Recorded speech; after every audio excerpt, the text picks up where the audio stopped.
People need the opportunity to be good at something. So then you might ask yourself, well, what's the best antidote to the discomfort of life? And you might say, well, it's comfort. And I suppose that's what you act out when you swaddle a baby. But a better antidote is something like adventure to excellence. And that's far better antidote to suffering than the mere absence of suffering. So, not to say that the mere absence of suffering, that's not nothing, you know. Stepping out of that sedation from comfort's difficult, though, especially if you've become routinized to it. Yeah, well, that's the difficulty of maturity. You know, the Freudians said very wisely that the good mother necessarily fails. What's that mean? It means she stops providing the comfort that insulates people against the need for adventure. I heard you say recently that a mother's ability to let her child go out into the world, knowing that they're still vulnerable and that it's now down to them and the world to look after them, that's one of the bravest things that they can do. It's the female crucifixion. So, and that's exemplified best in, well, the best portrayal of that I've seen is Michelangelo's Pieta. You know, it's a statue of Mary, and she has Christ's body on her, as an adult, on her lap, and he's broken and destroyed, and, you know, she's displaying that. That's the bravery of a mother, to allow that to happen. But not only that, to facilitate it. So what about... Way you go, kid. Way you go. Well, why? It's dangerous out there. It's like, yeah, no kidding. It's more dangerous here if you stay with me. By a lot. So you might lose your body out there in the world, but if you stay here, you lose your soul. It's like, what do you need?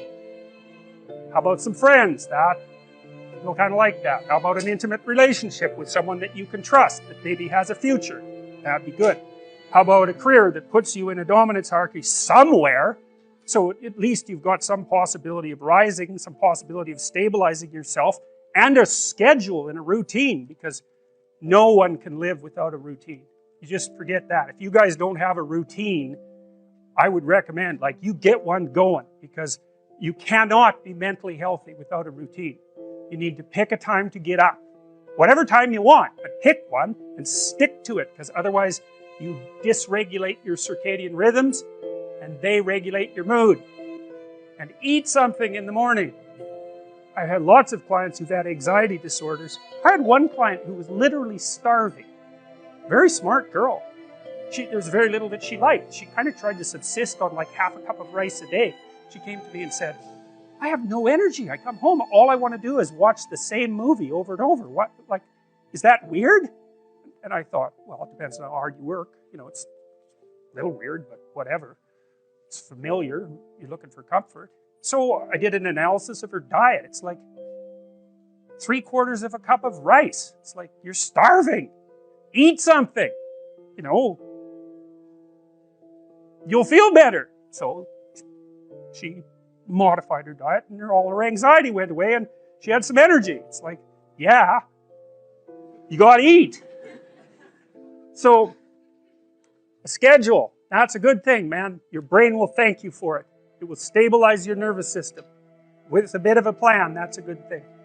You need a career, you need something productive to do with your time. You need to regulate your use of drugs and alcohol, most particularly alcohol, because that does in a lot of people. You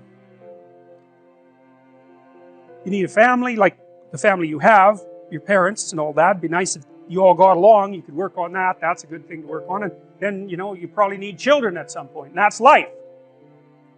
That's what life is. And if you're missing, you know, you may have a good reason to not be operating on one of those dimensions. It's not mandatory. But I can tell you that if you're not operating reasonably well on 4, I think I mentioned 6, if you're not operating reasonably well on at least 3 of them, there's no way you're going to be psychologically thriving. And that's more pragmatic in some sense than psychological, right? Human beings have a nature. There's things we need. And if we have them, well, that's good. And if we don't have them, well, then we feel the lack. And so behavioral psychologists concentrate a lot more on that sort of thing. You know, it's practical. It's like strategizing. Make a career plan. Figure out how to negotiate, because that's bloody important. Figure out how to say what you need. Figure out how to tell the truth to people. Figure out how to listen to your partner in particular, because if you listen to them, they will actually tell you what they want, and sometimes you can give it to them and maybe they'll return the favor, and if you practice that for like 15 years, well, then maybe you're constantly giving each other what you want. Well, hooray, that would be good. And then there's two of you under both circumstances, and it's better to have two brains than one, because people think differently because of their temperament mostly. And so the negotiation is where the wisdom arises, and it's part of the transformation, the psychological transformation that's attendant on an intimate relationship, and one of the fundamental purposes of a long-term intimate relationship. There's a classic representation of the feminine in the West, and the classic representation is Mary. And here's one of the representations. It's lovely, and it's derived, at least in part, from the story of Mary and the snake in the Garden of Eden. And so Mary has her foot on a serpent, and she's holding Christ off to the side, like this. Well, that's exactly what mothers have always done.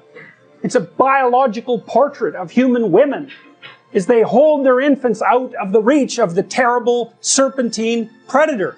Obviously, that's what we do. Well, that's fine, but adults aren't infants, and neither are children.